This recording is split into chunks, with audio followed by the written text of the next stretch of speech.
still undefeated, Floyd Money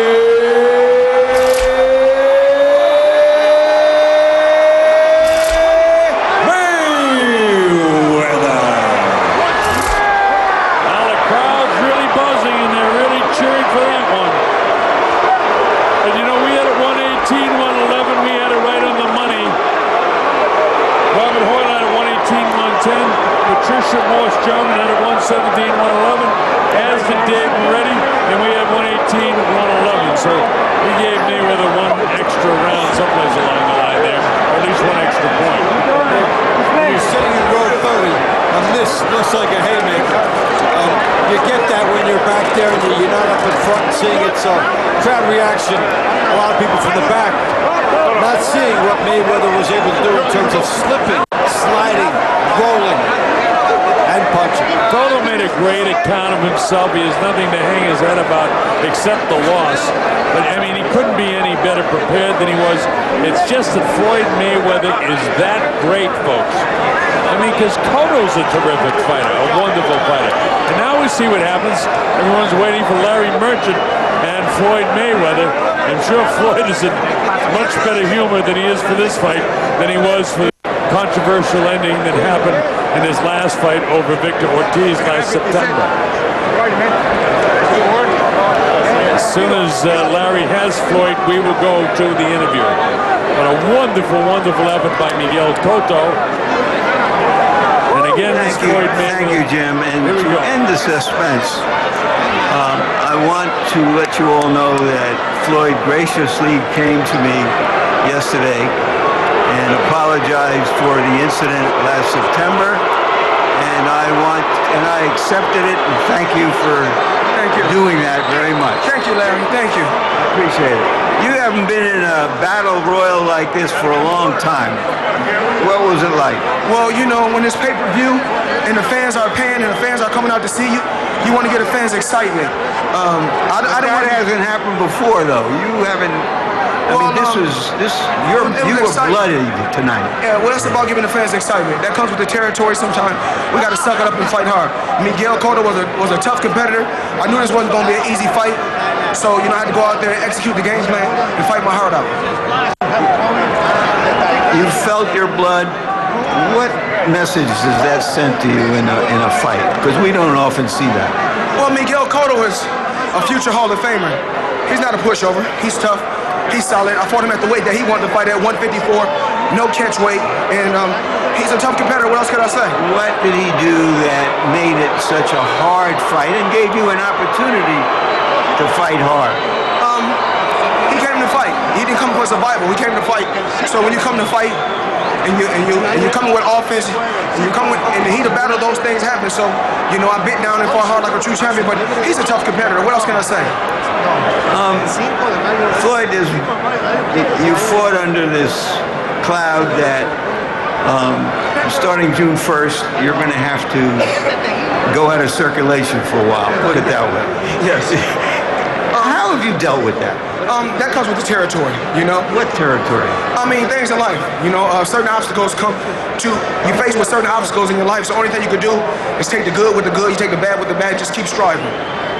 Have you prepared yourself? You've lived the high life for all these years. You're proud of it, and now you're going into, you know, a lonely cell. I'm blessed. What else can I say? I'm blessed. You know, Mayweather Promotions, the past, the present, and the future of sports and entertainment. And when June 1st comes, only thing I can do is accept it like a true man would do. What does this delay do to your schedule? Are you going to fight again in the fall? And if so, what's on the short list? Well, I don't know. You know, this fight right here, I was looking to fight Manny Pacquiao. The fight didn't happen because, and I don't think the fight would happen because of Bob Arum. Bob Arum's in the way. He's stopping the Pacquiao fight. Let's get the fans what they want to see. They want to see Mayweather and Pacquiao. So are you talking about fighting Pacquiao in the fall? Because it looks like Alvarez is not going to fight you. According to Oscar De La Hoya, when I asked him before, he doesn't think he's ready for you. And if you can't make Pacquiao, then who's on your list? Who are the guys? Well, I can't say who's on my radar. You know, Miguel Cotto is one of the last of the Mohicans. So I can't really say who's next to Floyd Mayweather. But I must say, I want to thank all the fans that came out and flew out to Las Vegas. I got to thank the fans. Everybody that bought pay-per-view, thank you. Floyd Mayweather want to give you nothing but excitement and toe-to-toe battles. One last question.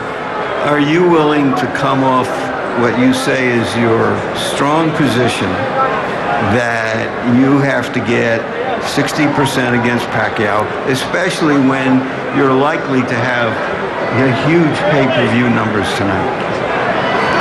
Well, like I said before, I've been trying to make the Pacquiao fight.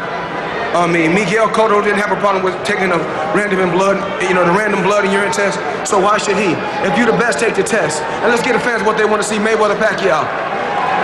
Thank you very much, Floyd. Congratulations on your victory. All right, interesting line of questioning, because I thought that, Larry was questioning him about how tough the fight was. I thought that Mayweather totally dominated the fight, as did the scoring show. He definitely was way out in front of this fight. The only time he made it tough on himself was when he chose to make it tough on himself and fight on the inside. That was a choice that was curious in that respect. But Mayweather showed so many exquisite skills tonight, and he was not in trouble from Cotto's doing.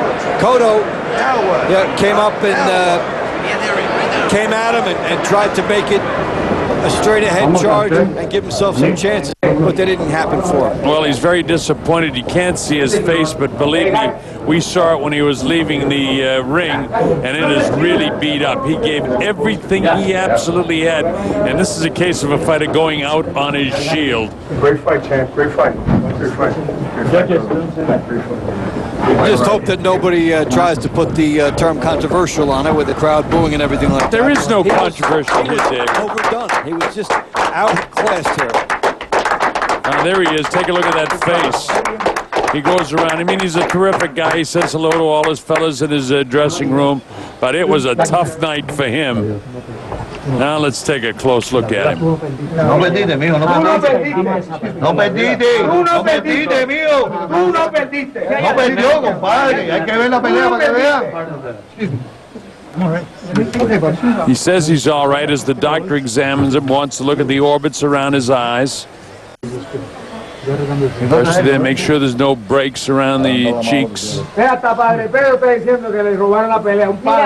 Checks his hands out. Esto es una falta de respeto. Es una falta de respeto. Yo quisiera que tú me escucharas y ni entrevistas de. No de ni una entrevista a nadie.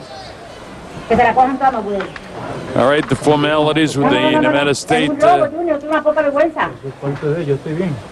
His mother is in there and wants to give her son a little kiss to congratulate him for such a hard fight, but he appears to be fine. He's just popped up and he's been in a brutal fight, so you wonder what's ahead for Miguel Cotto. He throws the kiss to Mom. Here comes Mom. Y te amo, y tú ganaste. She says, I love you. I love you, son. Kisses Mommy. Well, it's kind of a sad thing to see when you know what a great fighter is. On the other hand, they say there's no dignity in defeat. He got plenty of dignity in defeat tonight because he carried himself so well. But this guy, just absolutely sensational, is Floyd Mayweather. Well, now the 3-month hiatus, and that can do strange things. Other fighters have done the time and come back have done well. Others haven't. So we'll see. At least he's got a short stretch of time before he could be back in. So it's been a wonderful evening of boxing here. It all started out with Carlos